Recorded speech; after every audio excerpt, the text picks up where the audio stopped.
ಧನ್ಯವಾದಗಳು. ಆಶ್ರಯದಲ್ಲಿ ಶ್ರೀ ಹನುಮಾನ್ ಜನ್ಮೋತ್ಸವ ಪ್ರಯುಕ್ತ ಭವ್ಯ ಮೆರವಣಿಗೆಯ ಈ ದಿನ ಆಚರಣೆ ಮಾಡ್ತಾ ಇದ್ದಾರೆ.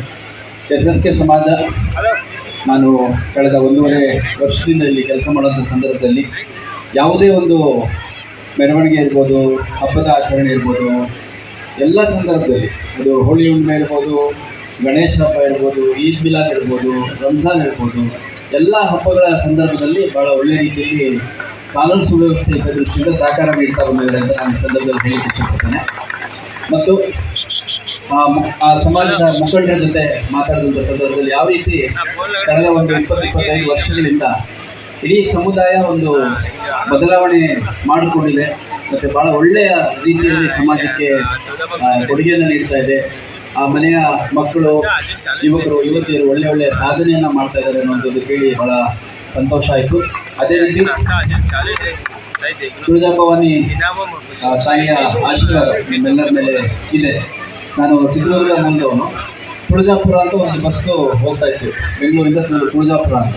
ನನಗೆ ಭಾಳ ಒಂಥರ ಕ್ಯೂರಿಯಾಸಿಟಿ, ಏನಿದು ತುಳಜಾಪುರ ಅಂತ ಇದೆ ಅಂತಂದು. ಅವಾಗೆಲ್ಲ ಇಂಟರ್ನೆಟ್ ಇರಲಿಲ್ಲ ನೋಡಲಿಕ್ಕೆ.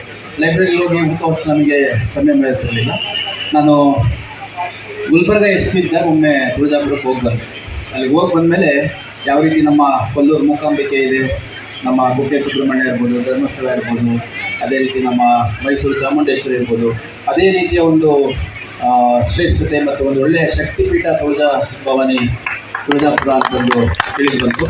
ಅದೇ ರೀತಿ ಇಲ್ಲಿ ಭಾಳ ಒಳ್ಳೆಯ ವಿಚಾರ ಅಂತಂದರೆ ಈ ಎಲ್ಲ ಕಾರ್ಯಕ್ರಮಗಳಲ್ಲಿ ಅದು ಗಣಪತಿ ಹಬ್ಬದ ಸಂದರ್ಭದಲ್ಲಿರ್ಬೋದು, ಹೋಳಿ ಹಬ್ಬದ ಸಂದರ್ಭದಲ್ಲಿರ್ಬೋದು, ಇವತ್ತು ಹನುಮ ಜಯಂತಿ ಸಂದರ್ಭದಲ್ಲಿರ್ಬೋದು, ನಾನು ನೋಡಿದರೆ ಹೆಣ್ಮಕ್ಳು ಭಾಳ ದೊಡ್ಡ ಸಂಖ್ಯೆಯಲ್ಲಿ ಬಂದು ಭಾಗವಹಿಸ್ತಾರೆ.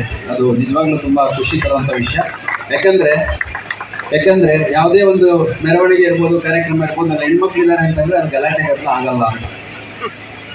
ಅದ್ರ ಜೊತೆಗೆ ನನಗೆ ನಿಜವಾಗ್ಲೂ ಹುಬ್ಬಳ್ಳಿ ಧಾರವಾಡದಲ್ಲಿ ಕೋಮು ಸೌಹಾರ್ದತೆ ಕಾಪಾಡುವ ನಿಟ್ಟಿನಲ್ಲಿ SSK ಸಮಾಜ ತನ್ನದೇ ಆದಂಥ ಒಂದು ಸೇವೆಯನ್ನು ಮಾಡ್ತಾ ಇದೆ, ತನ್ನದೇ ಆದಂಥ ಒಂದು ಪ್ರಯತ್ನ ಮಾಡ್ತಾ ಇದೆ ಅಂತ ಈ ಸಂದರ್ಭದಲ್ಲಿ ಹೇಳ್ತಾ, ಈ ಒಂದು ಹನುಮ ಜಯಂತಿ ಕಾರ್ಯಕ್ರಮ ಏನಿದೆ ಶಾಂತಿಯುತವಾಗಿ ಭವ್ಯ ಮೆರವಣಿಗೆ ಅಂತ ಬರೆದೇ ಬಿಟ್ಟಿದ್ದೀರಿ. ಭವ್ಯವಾಗಿದೆ, ಭಾಳ ಅದ್ದೂರಿಯಾಗಿ ನಡೀತಾ ಇದೆ. ಅತ್ಯಂತ ಶಾಂತಿಯುತವಾಗಿ ಕೂಡ ನಡೆಯುತ್ತೆ ಅಂತ ನಾನು ವಿಶ್ವಾಸ ವ್ಯಕ್ತಪಡಿಸ್ತೀನಿ.